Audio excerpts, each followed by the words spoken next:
जो लोग महाराष्ट्र से परिचित होंगे उन्हें पता होगा कि वहां पर जब जय भवानी कहते हैं तो जय शिवाजी का बुलंद नारा लगता है। जय भवानी, जय भवानी, जय भवानी, जय भवानी। आज हम यहां पर एक और ऐतिहासिक महाविजय का उत्सव मनाने के लिए इकट्ठे हुए हैं। आज महाराष्ट्र में विकासवाद की जीत हुई है। महाराष्ट्र में सुशासन की जीत हुई है। महाराष्ट्र में सच्चे सामाजिक न्याय की विजय हुई है। और साथियों, आज महाराष्ट्र में झूठ, छल, फरेब बुरी तरह हारा है।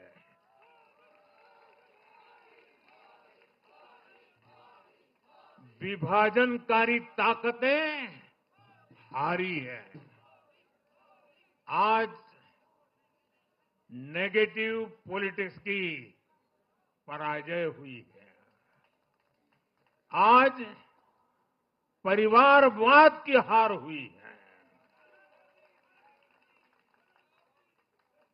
आज महाराष्ट्र ने विकसित भारत के संकल्प को और मजबूत किया है।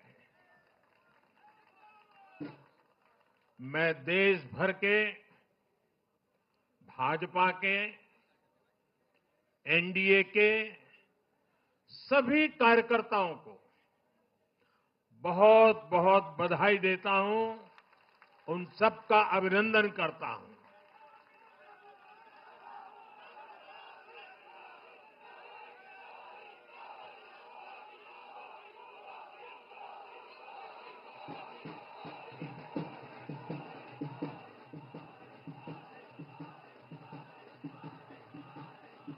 मैं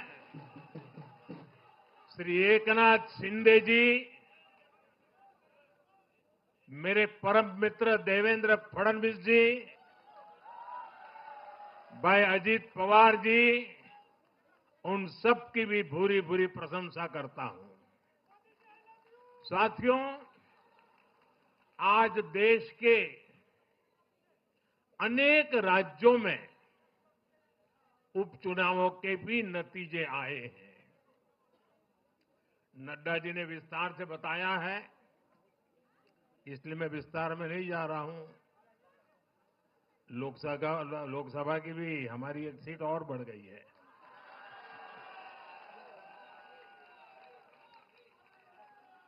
यूपी, उत्तराखंड और राजस्थान ने भाजपा को जमकर समर्थन दिया है। असम के लोगों ने भाजपा पर फिर एक बार भरोसा जताया है। मध्य प्रदेश में भी हमें सफलता मिली है। बिहार में भी एनडीए का समर्थन बढ़ा है। ये दिखाता है कि देश अब सिर्फ और सिर्फ विकास चाहता है। मैं महाराष्ट्र के मतदाताओं का, हमारे युवाओं का,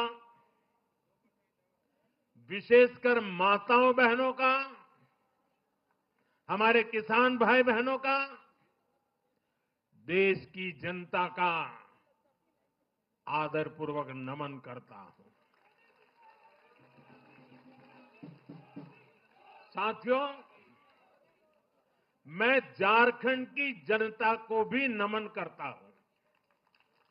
झारखंड के तेज विकास के लिए हम अब और ज्यादा मेहनत से काम करेंगे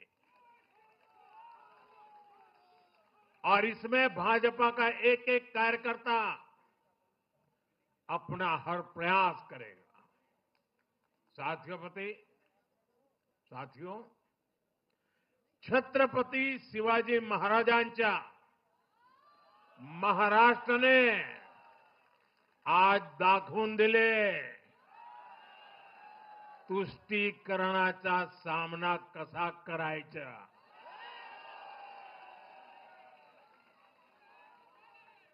छत्रपती शिवाजी महाराज, शाहूजी महाराज, महात्मा फुले, सावित्रीबाई फुले, बाबा साहब आंबेडकर, वीर सावरकर, बाला साहब ठाकरे, ऐसे महान व्यक्तित्वों की धरती ने इस बार पुराने सारे रिकॉर्ड तोड़ दिए।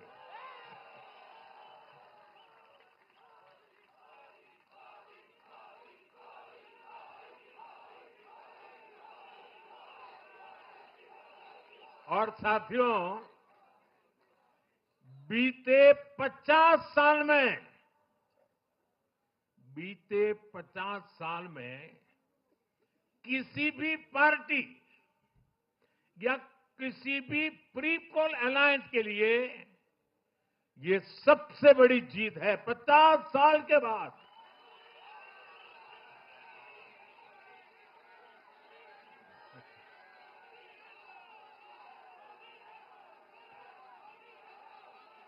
और एक महत्वपूर्ण बात मैं बताता हूं,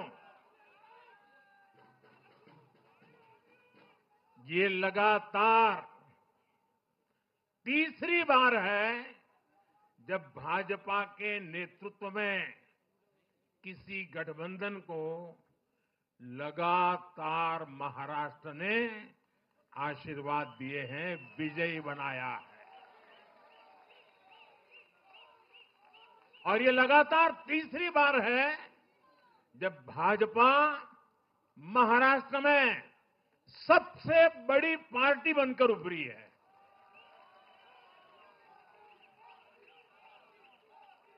साथियों, ये निश्चित रूप से ऐतिहासिक है। ये भाजपा के गवर्नेंस मॉडल पर मुहर है।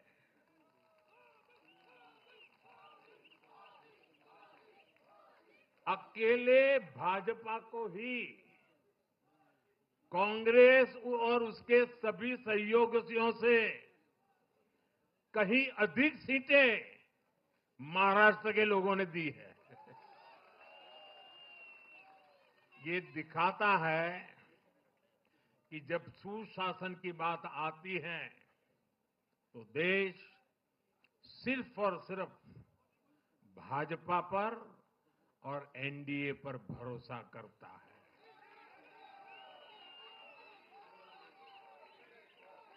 साथियों, एक और बात है जो आपको और खुश कर देगी। महाराष्ट्र देश का छठा राज्य है जिसने भाजपा को लगातार 3 बार जनादेश दिया है।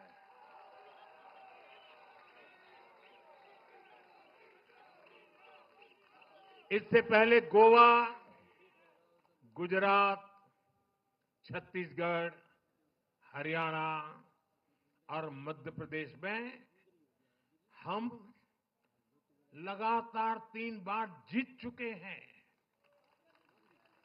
और बिहार में भी एनडीए को 3 बार से ज्यादा बार लगातार जनादेश मिला है। और 60 साल के बाद आपने मुझे तीसरी बार मौका दिया, ये तो है ही है।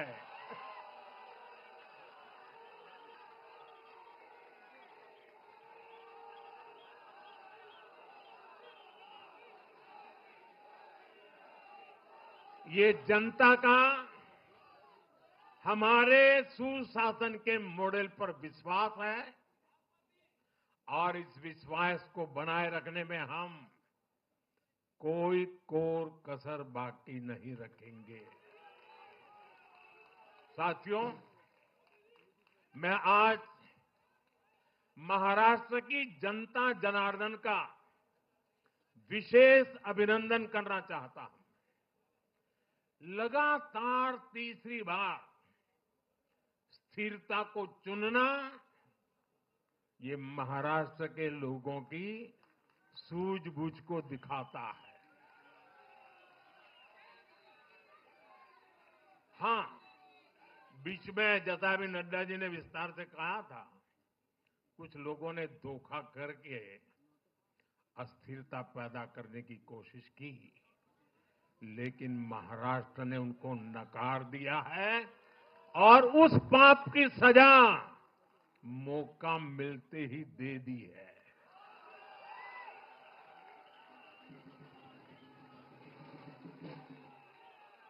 साथियों, महाराष्ट्र इस देश के लिए एक तरह से बहुत महत्वपूर्ण ग्रोथ इंजन है।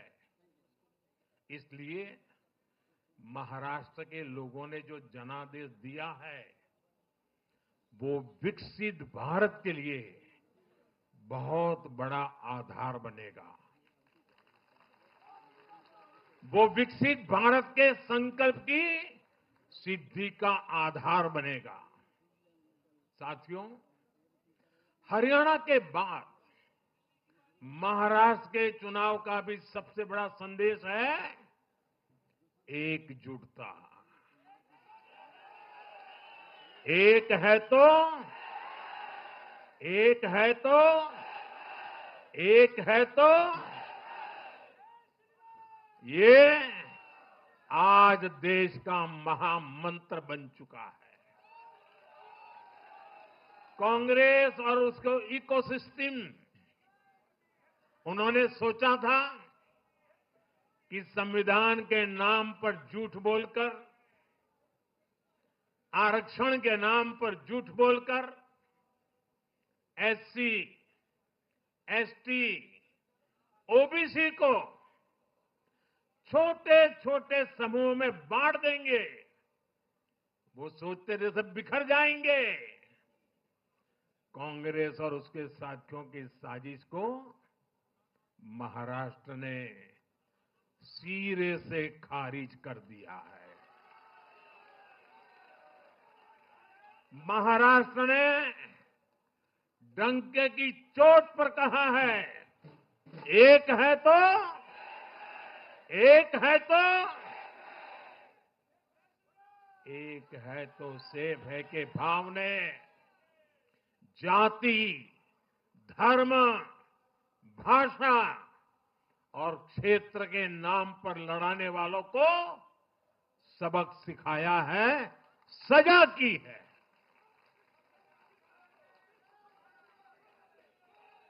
आदिवासी भाई बहनों ने भी भाजपा एनडीए को वोट दिया। ओबीसी भाई बहनों ने भी भाजपा एनडीए को वोट दिया। मेरे दलित भाई बहनों ने भी भाजपा एनडीए को वोट दिया। समाज के हर वर्ग ने भाजपा एनडीए को वोट दिया।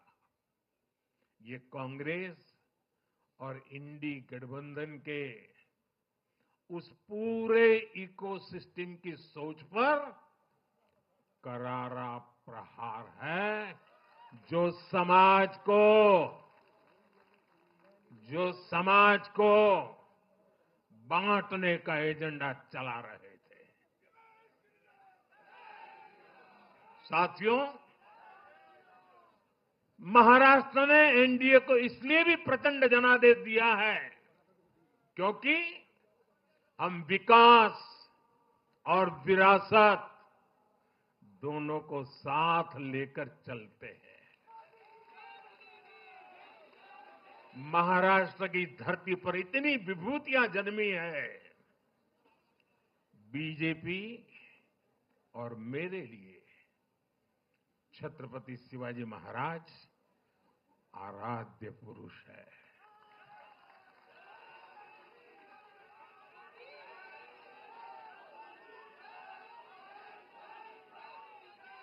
धर्मवीर छत्रपति संभाजी महाराज हमारी प्रेरणा है। हमने हमेशा बाबा साहब आंबेडकर, महात्मा फूले, सावित्रीबाई फूले, इनके सामाजिक न्याय के विचार को माना है।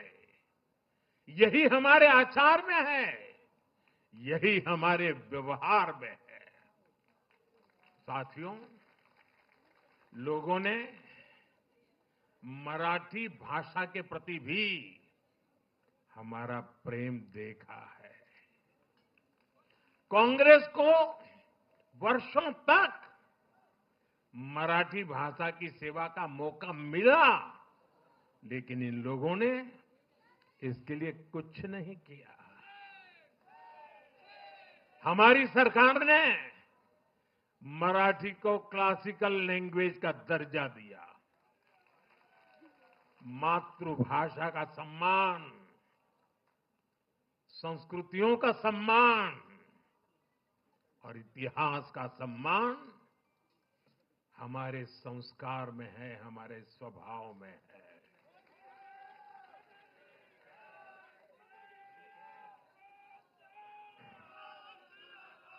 और मैं तो हमेशा कहता हूं, मातृभाषा का सम्मान मतलब अपनी मां का सम्मान।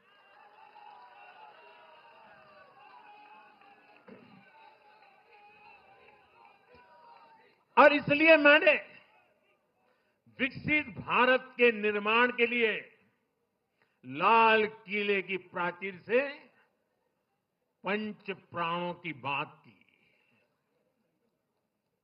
हमने इसमें विरासत पर गर्व को भी शामिल किया।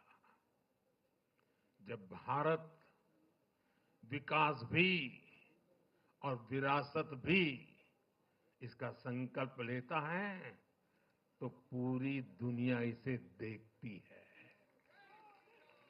आज विश्व हमारी संस्कृति का सम्मान करता है।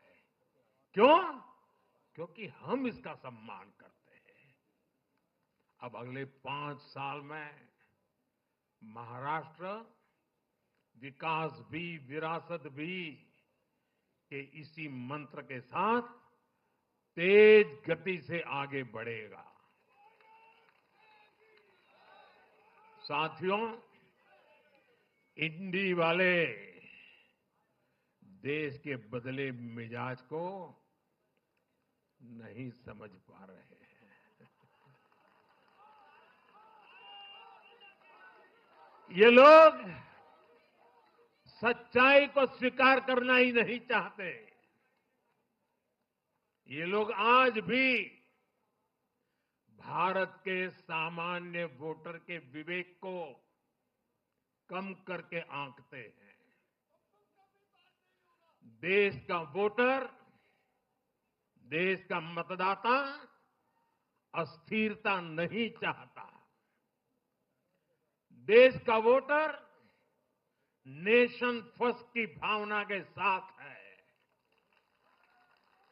जो कुर्सी फर्स्ट का सपना देखते हैं, उन्हें देश का वोटर पसंद नहीं करता। साथियों, देश के हर राज्य का वोटर दूसरे राज्यों की सरकारों का आकलन भी करता है। वो देखता है कि जो एक राज्य में बड़े बड़े प्रॉमिस करते हैं, उनकी परफॉर्मेंस दूसरे राज्य में कैसी है। महाराष्ट्र की जनता ने भी देखा कि कर्नाटका, तेलंगाना और हिमाचल में कांग्रेस सरकारें कैसे जनता से विश्वासघात कर रही है। ये आपको पंजाब में भी देखने को मिलेगा।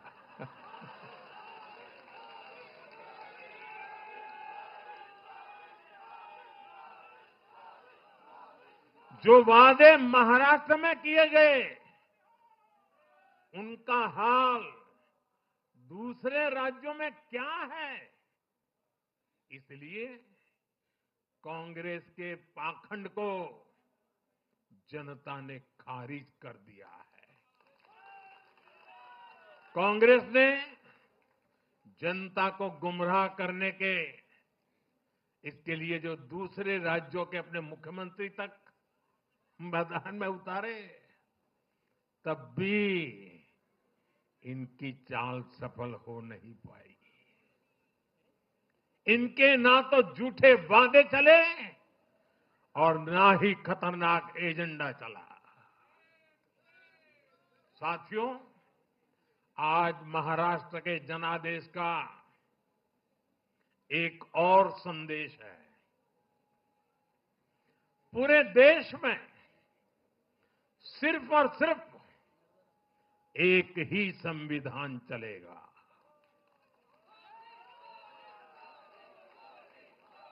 वो संविधान है बाबा साहब आंबेडकर का संविधान, भारत का संविधान।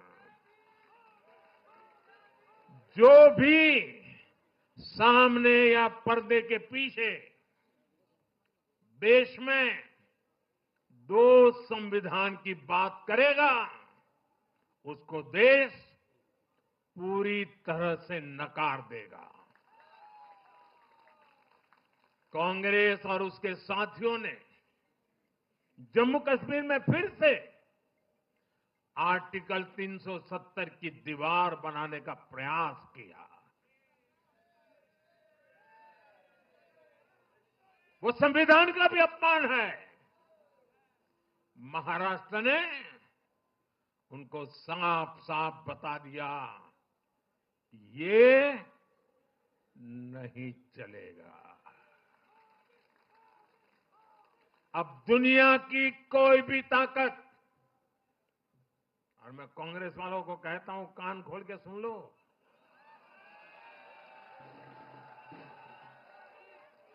उनके साथियों को भी कहता हूं, अब दुनिया की कोई भी ताकत 370 को वापस नहीं ला सकती।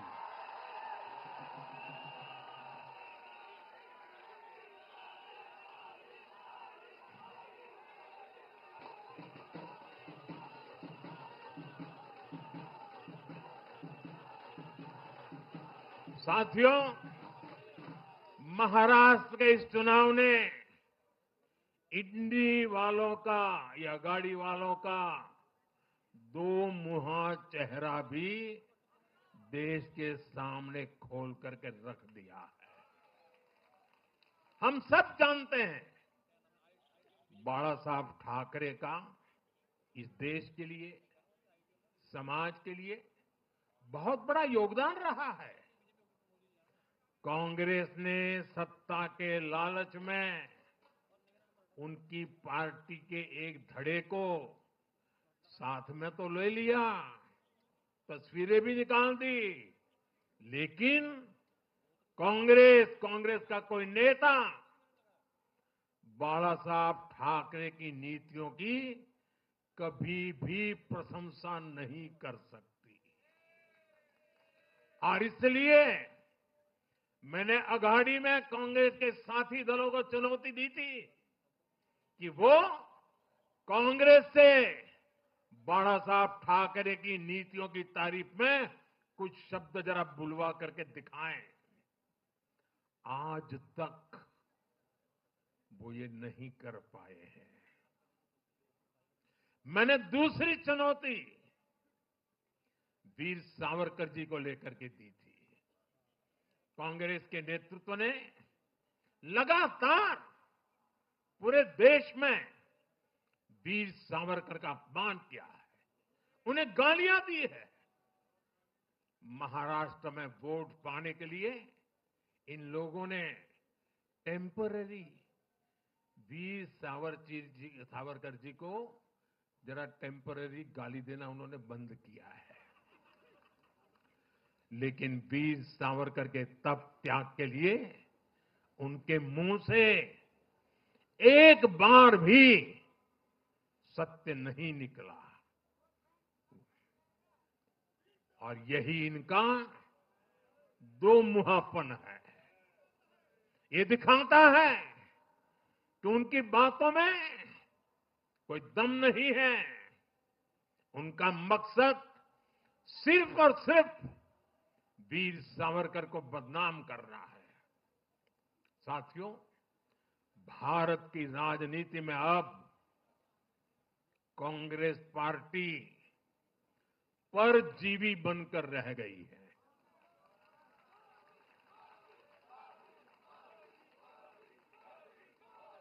कांग्रेस पार्टी के लिए अब अपने दम पर सरकार बनाना लगातार मुश्किल हो रहा है।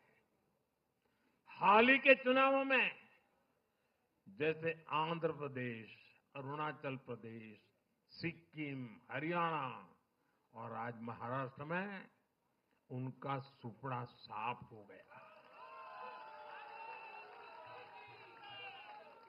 कांग्रेस की घिसी पीटी विभाजनकारी राजनीति फेल हो रही है। लेकिन फिर भी कांग्रेस का अहंकार देखिए। उसका अहंकार 7वें आसमान पर है। सच्चाई ये है कि कांग्रेस अब एक परजीवी पार्टी बन चुकी है। कांग्रेस सिर्फ अपनी ही नहीं बल्कि अपने साथियों की नाव को भी डुबो देती है।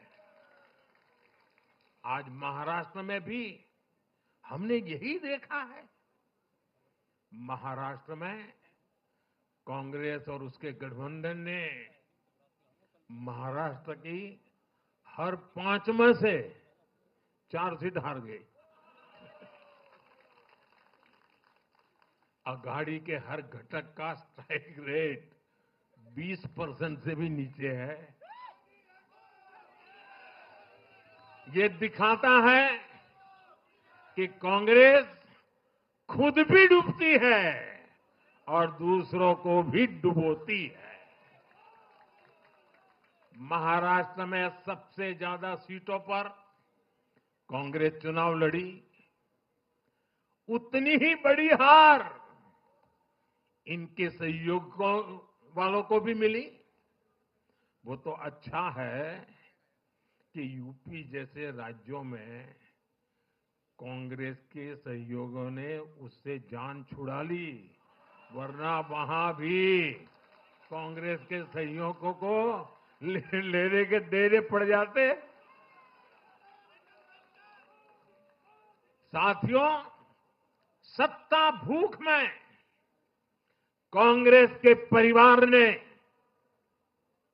संविधान की पंथ निरपेक्षता की भावना को चूर चूर कर दिया है। हमारे संविधान निर्माताओं ने उस समय 47 में विभाजन की विभीषिका के बीच भी हिंदू संस्कार और परंपरा को जीते हुए पंथ निरपेक्षता की राह को चुना था।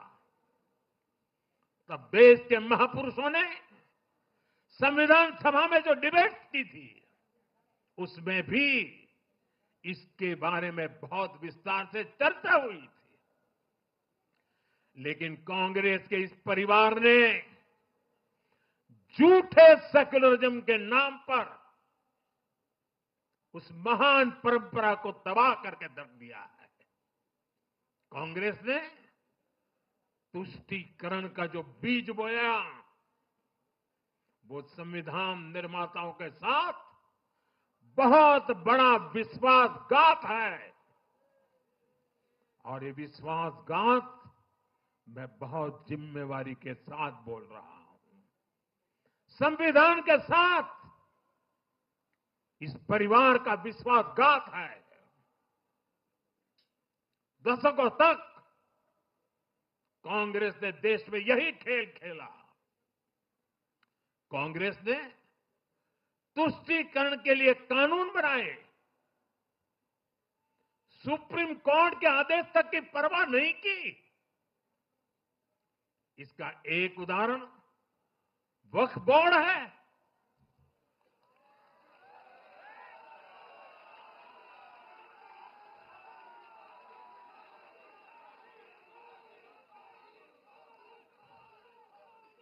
दिल्ली के लोग तो चौंक जाएंगे। हालात ये थी कि 2014 में इन लोगों ने सरकार से जाते जाते दिल्ली के आसपास की अनेक संपत्तियां वक्फ बोर्ड को सौंप दी थी।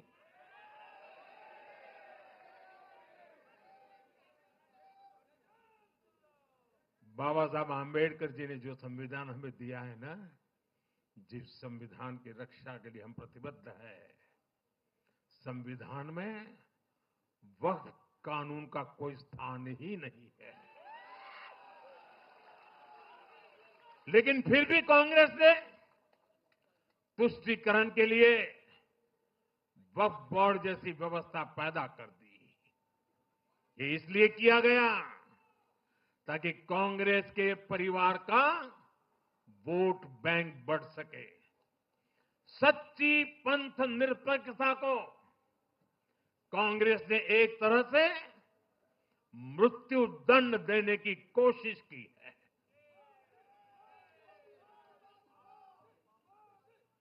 साथियों, कांग्रेस के शाही परिवार की सत्ता भूख इतनी विकृति हो गई है कि उन्होंने सामाजिक न्याय की भावना को भी चूर चूर कर दिया है। एक समय था जब कांग्रेस के नेता इंदिरा जी समेत खुद जात पात के खिलाफ बोलते थे, पब्लिकली लोगों को समझाते थे, एडवर्टाइजमेंट छापते थे। लेकिन आज यही कांग्रेस और कांग्रेस का एक परिवार खुद की सत्ता भूख को शांत करने के लिए जातिवाद का जहर फैला रहा है।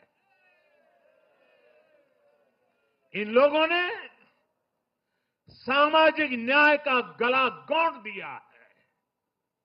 साथियों, एक परिवार की सत्ता भूख इतने चरम पर है कि उन्होंने खुद की पार्टी को ही खा लिया है। देश के अलग अलग भागों में कई पुराने जमाने के कांग्रेस कार्यकर्ता हैं, पुरानी पीढ़ी के लोग हैं जो अपने जमाने की कांग्रेस को ढूंढ रहे हैं। लेकिन आज की कांग्रेस के विचार से, व्यवहार से, आदत से उनको ये साफ पता चल रहा है कि ये वो कांग्रेस नहीं है। इसलिए कांग्रेस में आंतरिक रूप से असंतोष बहुत ज्यादा बढ़ रहा है। उनकी आरती उतारने वाले भले आज इन खबरों को दबा के रखे, लेकिन भीतर आग बहुत बड़ी है। असंतोष की ज्वाला भड़क चुकी है। सिर्फ एक परिवार के ही लोगों को कांग्रेस चलाने का हक है। सिर्फ वही परिवार काबिल है, दूसरे नाकाबिल हैं। परिवार की सोच ने, इस जीत ने कांग्रेस में एक ऐसा माहौल भी बना दिया कि किसी भी समर्पित कांग्रेस कार्यकर्ता के लिए वहां काम करना मुश्किल हो गया है। आप सोचिए, कांग्रेस पार्टी की प्राथमिकता आज सिर्फ और सिर्फ परिवार है। देश की जनता उनकी प्राथमिकता नहीं है। और जिस पार्टी की प्राथमिकता जनता न हो, वो लोकतंत्र के लिए बहुत ही नुकसानदायी होती है। साथियों, कांग्रेस का परिवार सत्ता के बिना जी नहीं सकता। चुनाव जीतने के लिए लोग कुछ भी कर सकते हैं। दक्षिण में जाकर उत्तर को गाली देना, उत्तर में जाकर के दक्षिण को गाली देना और विदेश में जाकर देश को गाली देना।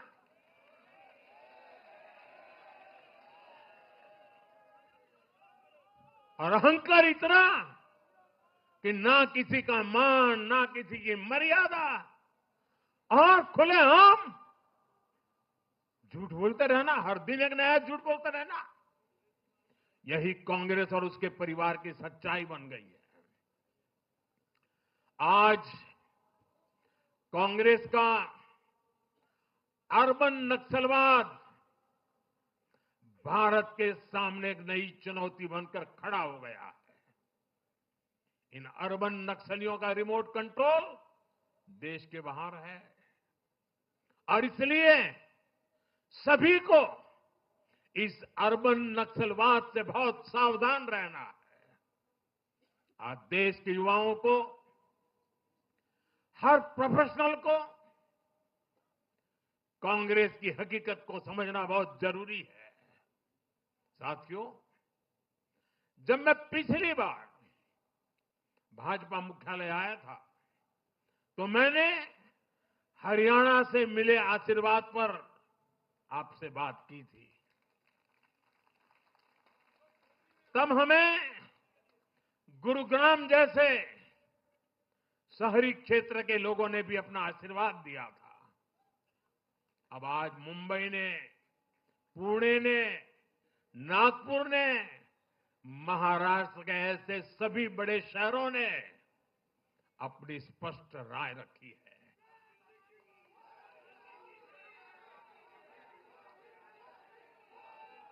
शहरी क्षेत्रों के गरीब हो, शहरी क्षेत्रों के मिडिल क्लास हो, हर किसी ने भाजपा का समर्थन किया है और एक स्पष्ट संदेश दिया है। यह संदेश है आधुनिक भारत का, विश्व स्तरीय शहरों का। हमारे महानगरों ने विकास को चुना है, आधुनिक इंफ्रास्ट्रक्चर को चुना है और सबसे बड़ी बात, उन्होंने विकास में रोड़े अटकाने वाली राजनीति को नकार दिया है। आज बीजेपी हमारे शहरों में ग्लोबल स्टैंडर्ड के इंफ्रास्ट्रक्चर बनाने के लिए लगातार काम कर रही है। चाहे मेट्रो नेटवर्क का विस्तार हो, आधुनिक इलेक्ट्रिक बसें हो, कोस्टल रोड और समृद्धि महामार्ग जैसे शानदार प्रोजेक्ट हो, एयरपोर्ट्स का आधुनिकीकरण हो, शहरों को स्वच्छ बनाने की मुहिम हो, इन सभी पर बीजेपी का बहुत ज्यादा जोर है। आज का शहरी भारत ईज ऑफ लिविंग चाहता है और इन सब के लिए उसका भरोसा बीजेपी पर है, एनडीए पर है। साथियों, आज बीजेपी देश के युवाओं को नए नए सेक्टर्स में अवसर देने का प्रयास कर रही है। हमारी नई पीढ़ी इनोवेशन और स्टार्टअप के लिए माहौल चाहती है। बीजेपी से ध्यान में रखकर नीतियां बना रही है, निर्णय ले रही है। हमारा मानना है कि भारत के शहर विकास के इंजन है। शहरी विकास से गांवों को भी ताकत मिलती है। आधुनिक शहर नए अवसर पैदा करते हैं। हमारा लक्ष्य है कि हमारे शहर दुनिया के सर्वश्रेष्ठ शहरों की श्रेणी में आए और बीजेपी एनडीए सरकारें इसी लक्ष्य के साथ काम कर रही है। साथियों, मैंने लाल किले से कहा था कि मैं 1 लाख ऐसे युवाओं को राजनीति में लाना चाहता हूं जिनके परिवार का राजनीति से कोई संबंध नहीं। आज एनडीए के अनेक ऐसे उम्मीदवारों को मतदाताओं ने समर्थन दिया है। मैं इसे बहुत शुभ संकेत मानता हूं। साथियों, अरे चुनाव आएंगे जाएंगे, लोकतंत्र में जय पराजय भी चलती रहेगी, लेकिन भाजपा का, एनडीए का ध्येय सिर्फ चुनाव जीतने तक सीमित नहीं है। हमारा ध्येय सिर्फ सरकार बनाने तक सीमित नहीं है। हम देश बनाने के लिए निकले हैं। हम विकसित भारत बनाने के लिए निकले हैं। भारत का हर नागरिक, एनडीए का हर कार्यकर्ता, भाजपा का हर कार्यकर्ता दिन रात इसमें जुटा है। हमारी जीत का उत्साह हमारे इस संकल्प को और मजबूत करता है।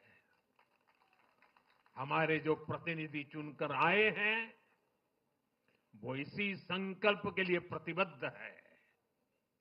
हमें देश के हर परिवार का जीवन आसान बनाना है।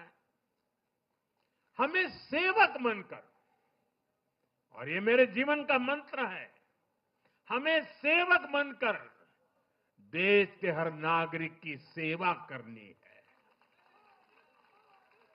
हमें उन सपनों को पूरा करना है जो देश की आजादी के मत वालों ने भारत के लिए देखे थे।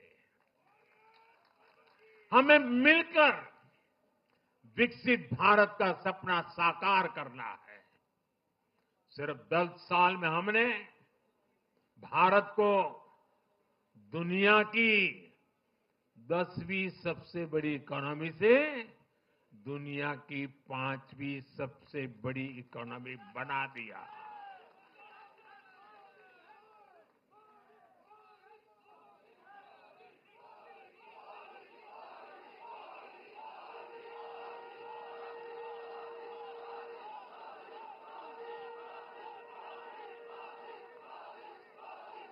किसी को भी लगता, अरे मोदी जी 10 में से 5 पर पहुंच गए, अब तो बैठो आराम से।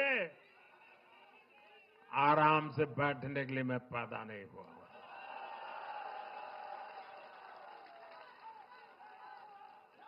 वो दिन दूर नहीं जब भारत दुनिया की 3री सबसे बड़ी अर्थव्यवस्था बन के रहेगा।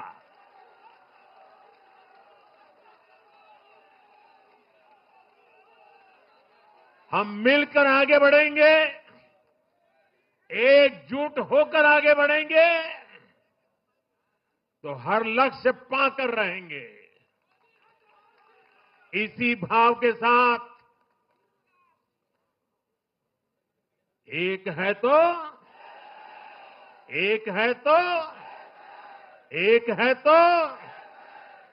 मैं एक बार फिर आप सभी को बहुत बहुत बधाई देता हूं।